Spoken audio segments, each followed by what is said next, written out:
Natagpuan ang ilang police uniform sa van ng sinakyan ng estudyanteng Chinese na kinidnap sa Taguig na tila tugma sa pahayag ng ina ng biktima. Sa van din natagpo ang patay. May saksak at may marka ng pagbigti ang driver ng biktima. Nakatutok si Ian Cruz. Ito ang luxury van na pag-aari ng kinidnap na 14 anyos estudyanteng Chinese sa Taguig. Na-recover ito sa San Rafael, Bulacan noong February 21, isang araw matapos dukutin ng biktima. Kapansin-pansin na may dent o UP sa kaliwang likuran nito na tugma sa kwentong binangga ito kaya bumaba ang driver at naisakatuparan ng kidnapping sa batang Chino. Tanggal ang digital rearview mirror na naglalaman ng storage device sa mga kamera ng sasakyan. Naiwan na lamang ang kable na dating nakakabit doon. Basag din ang monitor sa dashboard. Sa loob ng van, natagpo ang patay ang 29 anyos na driver ng estudyanteng Chinese.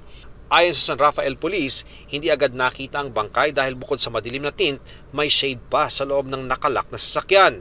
Sa sahig sa likod ng driver's seat, natagpuan ang bangkay na nakadapa. Nasa likod umano mga kamay nito pero wala namang tali. Pero may marka raw ng pagbigti sa leeg nito at may natagpuan daw na wire ang mga otoridad. May saksak din sa ulo at tagiliran ng driver. Tingin ng pulisya, sa loob ng sasakyan pinatay ang driver na kinilala sa alias na Reggie. Yung amount po ng blood dun sa floor is parang dun po talaga siya tumulo. Posible rin daw na patay na ang lalaki bago pa dumating sa San Rafael, kaya inabandona na lang sa lugar ang van ng mabilisan. Sa lugar na ito, sa gilid ng punong kamatsile, inabandona ang isang luxury van kung saan natagpo ang patay ang isang lalaki na driver ng nasabing van. Itong lugar na ito sa Barangay Kaingin dito sa San Rafael, Bulacan ay 100 meters lamang ang layo mula sa bypass road na nagsisilbiring daanan mula North Luzon Expressway patungo ng norte. Malamang din daw, pamilyar sa lugar ang mga suspect at pinaniniwalaang madilim pa ng iwan ng luxury van noong February 21. Ilan pa sa mga nakuhang ebidensya ng San Rafael Police ang 3 upper athletic uniform ng PNP at 2 pang-ibabang uniforme. Matatanda ang sabi ng ina ng dinukot na estudyante na nakadamit pulis daw ang mga kumidnap sa kanyang anak.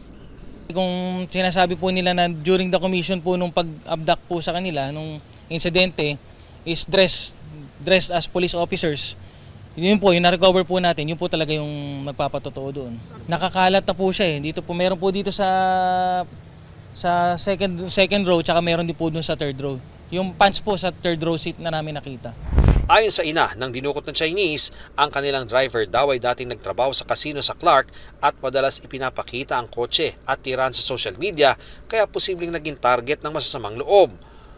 Bukod sa pamahalaan ng Pilipinas at pulisya, ay nagpapasalamat din sa Chinese Embassy ang ina ng bata, gayon din sa international school na pinapasukan ng anak na nagsuhestyong idulog sa PNP anti-kidnapping group ang kaso. Nakalabas na sa ospital ang biktima na pinutulan pa ng daliri ng mga kidnapper.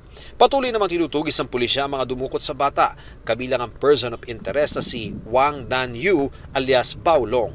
Para sa GMA Integrated News, Ian Cruz, nakatutok 24 oras.